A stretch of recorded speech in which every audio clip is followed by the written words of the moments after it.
ഈ പ്രപഞ്ചത്തെ നമ്മുടെ പരിമിതമായ കണ്ണിൻ്റെ ശേഷികൾക്കകത്ത് ഒതുക്കരുത്. അത് ഒരു ഭീമമായ അബദ്ധമാണ്. മൈക്രോസ്കോപ്പുകൾ വെക്കുന്നതിനനുസരിച്ച് നമുക്ക് വെളിപ്പെട്ട് കിടക്കുന്ന ലോകങ്ങൾ എത്രയാണ്. ഹൃദയം തുറന്ന് ഏകാഗ്രതയിലൂടെ ധ്യാനത്തിലൂടെ ദശാബ്ദങ്ങൾ കൊണ്ട് മാനസിക വികാസം നേടിയെടുത്തവർ ഇങ്ങനെ പലയിടത്തും എത്തിപ്പെടുകയാണ്. സൂഫികളെ പറ്റി പറയുന്നത് അതിനെ പക്വതയുടെ ആഴത്തിലറിഞ്ഞ് വിലയിരുത്താൻ എതിർചേരി സന്നദ്ധമാകേണ്ടതുണ്ട്. അർത്ഥശൂന്യമായ വിമർശനങ്ങൾ നമുക്കൊരു നേട്ടവും ഉണ്ടാക്കുകയില്ല. എന്നാൽ വിമർശകർക്ക് ഭാവിയിൽ അതൊരു ശാപമായി ഭവിക്കുകയും ചെയ്യും. എന്താ പറയുന്നത്? ഈ ആശയം തന്നെ വളരെ ബൃഹത്താണ്. എന്താ പറയുന്നത്? വല്ലാത്ത ആശയം, വല്ലാത്ത ആഴം.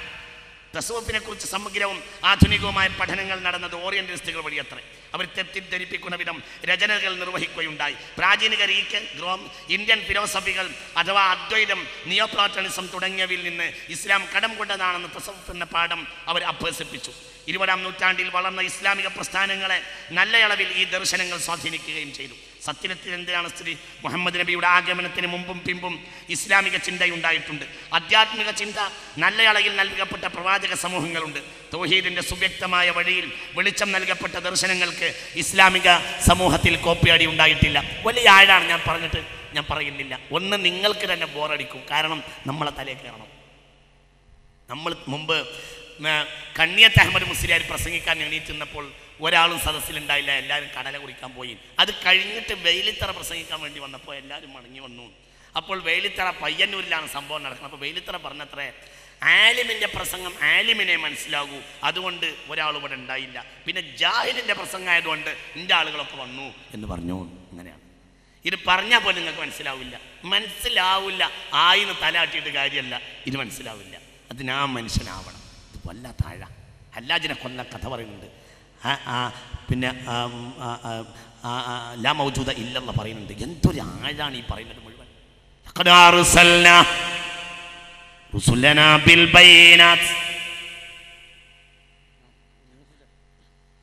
وأنزلنا معهم الكتاب والميزان ليقوم الناس بالقسط.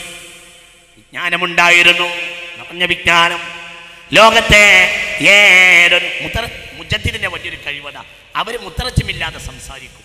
ഒരാളോട് സംസാരിക്കാൻ അഗാധമായ വിജ്ഞാനം ഉണ്ടാവും, അഗാധമായ ഭാഷ ഉണ്ടാവും. നീട്ടുന്നില്ല, ചിന്തിക്കണം. ഞാൻ നീട്ടി പറയുന്നില്ല, വളരെ ചിന്തിക്കണം. നിങ്ങൾ ആ കസേലയിരുന്ന ഒരാളെ പറ്റി ചിന്തിക്കും. രാജീവ് ഗാന്ധിയോട് സംസാരിക്കാൻ, ഹുസൈൻ ബരാബ് ഒബാമയോട് സംസാരിക്കേണ്ടി വന്നാൽ അങ്ങനെ ഒരാളോടും ഒരു മുത്തറജ്ജിമിന് ആവശ്യമില്ല. മനോഹരമായ ഇംഗ്ലീഷ് സംസാരിക്കും.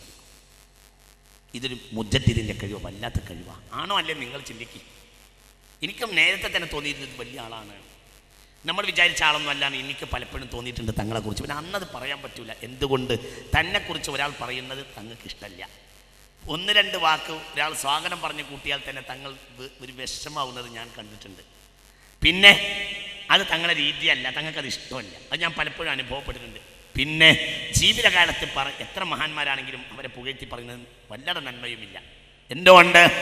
ഉമറിനെയും റളിയല്ലാഹു അൻഹു, സിദ്ദീഖിനെയും റളിയല്ലാഹു അൻഹു കണ്ടപ്പോൾ അവർ പള്ളിയിൽ നിന്ന് ഇറങ്ങിപ്പോയി. ബാക്കി കുറച്ചാൾ പള്ളിയിലുണ്ട്. റസൂലുള്ള പറഞ്ഞു, സയ്യിദ അഹ്ലിൽ ജന്ന, സ്വർഗ്ഗക്കാരിൽ ബഅദൽ അമ്പിയാക്കൾ കഴിഞ്ഞ നേതാക്കൾ ഇവർ രണ്ടാളാണ്. ഫലാ തുഖ്ബിറുഹുമ, അവരോട് മിണ്ടരുതേ എന്ന് പറഞ്ഞു. ഇവർ രണ്ടാളും മിണ്ടണ്ട. ഇവർ രണ്ടാളാണ് അമ്പിയാക്കൾ കഴിഞ്ഞാൽ ഏറ്റവും മഹാന്മാർ. ഈ ഹദീസ് പിന്നെ സഹാബികൾ റിപ്പോർട്ട് ചെയ്തത് ബഅദ വഫാത്തിഹിമ, അവർ മരിച്ചിട്ടാണ്. എന്നതുപോലെ മുഖസ്തുതിക്ക് വേണ്ടി ശമ്പളം കൊടുത്ത് ആളെ ഇരുത്തിയ വേദിയിൽ തന്നെക്കുറിച്ച് ഒരാൾ മുഖസ്തുതി പറയുന്നത് കേട്ടിട്ട്, താൻ ശമ്പളം കൊടുത്ത ആൾ പ്രസംഗിക്കുന്നത് കേട്ടിട്ട് അതേ വേദിയിൽ ഇരുന്നിട്ട് ചിരിച്ച് ചന്ദ്രഹാസം വിളക്കുന്ന ആധുനിക അഭിനവ നേതൃത്വത്തിൻ്റെ ലോകത്താണ് ഇങ്ങനെയുള്ള മനുഷ്യർ എന്നുകൂടി നാം ചിന്തിക്കണം. എല്ലാവർക്കും കൂടി പെടാൻ വേണ്ടിയിട്ടാണ്. പ്രത്യേകിച്ച് ആരെയും ഉൾപ്പെടുത്തി പറഞ്ഞല്ല. അമത വലാവി മത ഒക്കെ കണക്കാണ്. എല്ലാവർക്കും വേണ്ടി പറഞ്ഞതാണ്. നമ്മൾ ചിന്തിക്കണം. അപ്പോൾ എനിക്ക് തോന്നിയിട്ടുണ്ട് ഇത് വലിയ ആളാണ്. മുമ്പേ തോന്നിയിട്ടുണ്ട്. അതൊക്കെ എപ്പോഴും എൻ്റെ മനസ്സിൽ തോന്നാറുണ്ട്. ഇത് വലിയൊരാൾ തന്നെയാണ്. പിന്നെ എപ്പോഴും പറയാൻ കഴിയില്ല. ഇപ്പോൾ പറയാം.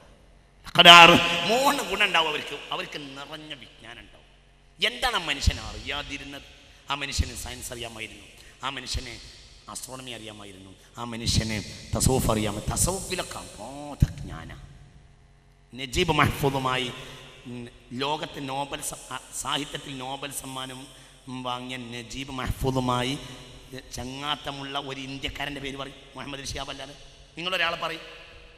ഒരു ജൂഡന്മാർ വരെ വിധി പറയാൻ മുഹമ്മദ് നബിയുടെ അടുത്തുകൊണ്ടിരുന്നു സല്ലല്ലാഹു അലൈഹി വസല്ലം. ഒരു പേരക്കുട്ടിക്ക് ആ കഴിവട് കിട്ടിയെന്നുള്ള ചെറിയ കാര്യമാണ്. കേട്ടോളൂ. ശിവശങ്കറിൻ്റെ പിറവിയിൽ ആഹ്ലാദിച്ചവർ ശിഹാബ് തങ്ങളുടെ വേർപാടിൽ തേങ്ങുന്നു. തിരുനാവായ ആറ്റുനോറ്റുണ്ടായ കുഞ്ഞ് ശിഹാബ് തങ്ങളുടെ ആശീർവാദത്തിൻ്റെ ഫലമാണെന്ന് വിശ്വസിക്കുന്ന കുടുംബം ആ മഹാന്റെ വേർപാടിൽ തേങ്ങുന്നു. കോൺഗ്രസിൻ്റെ സംഘാടകനും തിരുനാവായ പോസ്റ്റ് ഓഫീസിലെ ജീവനക്കാരനുമായ കുറ്റിപ്പുറം രാങ്ങാട്ടിലെ ജി മണികണ്ഠൻ്റെ കുടുംബമാണ് സയ്യിദ് മുഹമ്മദ് അലി ശിഹാബ് തങ്ങളുടെ വിയോഗത്തിൽ ദുഃഖിക്കുന്നത്. ഭാര്യ രമണിയിൽ ഒരു കുഞ്ഞിക്കാല് കൊതിച്ച് മണികണ്ഠന് അടൊന്ന് പുലർന്നു കാണുവാൻ 10 വർഷം കാത്തിരിക്കേണ്ടി വന്നു. ഇതിനിടയിൽ ഒട്ടേറെ ചികിത്സകൾ നടത്തിയെങ്കിലും നിരാശയായിരുന്നു ഫലം. വഴിപാടും നേർച്ചകളും നേർന്ന് കാത്തിരുന്നു. ഇതിലൊന്നും ഫലം കാണാതെ മാനസികമായി തളർന്ന കുടുംബത്തെ ആഹ്ലാദത്തിലാക്കിയത് സയ്യിദ് മുഹമ്മദ് അലി ശിഹാബ് തങ്ങളായിരുന്നു. കുറ്റിപ്പുറം ഗ്രാമപഞ്ചായത്ത് വൈസ് പ്രസിഡന്റ് സിദ്ദീഖ് അലി രാങ്ങാട്ടൂരാണ് മണികണ്ഠനെ കുടപ്പനക്കൽ തറവാട്ടിലെത്തിച്ചത്. കുഞ്ഞിനു വേണ്ടി നെടുവീർപ്പിടുന്ന കുടുംബത്തിൻ്റെ അവലാദികൾ മണികണ്ഠൻ തങ്ങളെ ബോധിപ്പിച്ചു. എല്ലാം തങ്ങൾ കേട്ട തങ്ങൾ അകത്തുപോയി മന്ത്രി ചൂടിയ ചരടുമായി വന്നു. ഇത് ഭാര്യയുടെ ശരീരത്തിൽ കെട്ടിക്കോളൂ, അള്ളാഹു സാധിപ്പിച്ചു തരുമെന്ന് തങ്ങൾ പറഞ്ഞു. എന്നാൽ ഭാര്യയ്ക്ക് വിശ്വാസമുണ്ടാകുമോ എന്ന തങ്ങളുടെ ചോദ്യത്തിന് എൻ്റെ വിശ്വാസമാണ് ഭാര്യയ്ക്കുമെന്ന് മണികണ്ഠൻ മറുപടിയും പറഞ്ഞു. എന്നാൽ രക്ഷപ്പെട്ടു എന്ന തങ്ങളുടെ വാക്കിന് 3 മാസത്തിന് ശേഷം ലക്ഷണം കണ്ടു. രമണി ശിവശങ്കർ എന്ന മകന് ജന്മം നൽകുകയായിരുന്നു. തങ്ങളുടെ പുണ്യത്തിൽ പറഞ്ഞ ശിവശങ്കർ തിരുനാവായ MES ഹൈസ്കൂളിൽ LKGയിൽ പഠിക്കുന്നു. നിങ്ങൾ ചിന്തിക്കണം, ഇതൊരു ബാലന് മാത്രമല്ല, ഒരുപാട് മണികണ്ഠന്മാർ. കൊല്ലത്തെ ഒരു ഒന്നുമില്ലാതെ നടന്നിരുന്ന ക്രിസ്ത്യാനിയായ മനുഷ്യൻ, ആ നാട്ടിൽ ധനാഢ്യനായ കാര്യം അദ്ദേഹത്തിന് കാണുന്നവരോടൊക്കെ പറയും. അദ്ദേഹത്തിൻ്റെ വീടുകളിലും ഓഫീസുകളിലും മുഴുവനും തങ്ങളുടെ ഫോട്ടോ വെച്ചിട്ടുണ്ട്. തങ്ങളില്ലെങ്കിൽ എനിക്കൊന്നും കിട്ടില്ലായിരുന്നു. തങ്ങൾ പ്രാർത്ഥിച്ചതാ. എത്ര ആളുകൾ തങ്ങൾ വഫാത്തായി. ഇവിടെ ഉണ്ടല്ലോ അവരുടെ മക്കൾ. തൃശ്ശൂർ ജില്ലയിൽ പുന്നയൂരിൽ നിന്നൊരു സ്ത്രീ വന്നു, പൊട്ടിക്കരഞ്ഞു. അലമുറയിട്ട് വിട്ട് കരഞ്ഞപ്പോൾ ചോദിച്ചു എന്തേ പറ്റിയത്. അപ്പോൾ പറഞ്ഞു മുഴുവൻ ഭ്രാന്തായിരുന്നു, ഏത് ചികിത്സയും ഫലിക്കാത്ത ഭ്രാന്തായിരുന്നു. ഇവിടെ വന്നു ബഹുമാനപ്പെട്ട മഹാനായ സയ്യിദ് മുഹമ്മദ് അലി ശിഹാബ് തങ്ങൾ അവിടുത്തെ ചെറിയ ഒരു ചികിത്സ നീലും വെള്ളവും അത് കഴിച്ചു. പിന്നെ ഭ്രാന്ത് ഉണ്ടായിട്ടില്ല. അങ്ങനെ എത്ര സംഭവം. തൊട്ടത് മുഴുവനും എന്താണോ, എന്ത് തൊട്ടാലും ഏത് കാര്യമാണെങ്കിലും തങ്ങൾ പറഞ്ഞാൽ അത് കറക്റ്റ്. എന്താണെങ്കിലും നിസ്സാരമായ വളരെ ചിന്തിക്കണം. ആയിരക്കണക്കായ ഗണ്ണന പ്രസംഗങ്ങൾ കൊണ്ട് സാധിക്കാത്തത് ഒരു ഗണ്ണന പ്രസംഗവും നടത്താതെ, ഒരു വാദപ്രതിവാദവും നടത്താതെ തൻ്റെ ജീവിതത്തിൽ കാണിച്ചു. ഇതല്ലേ മുജദ്ദിദ്?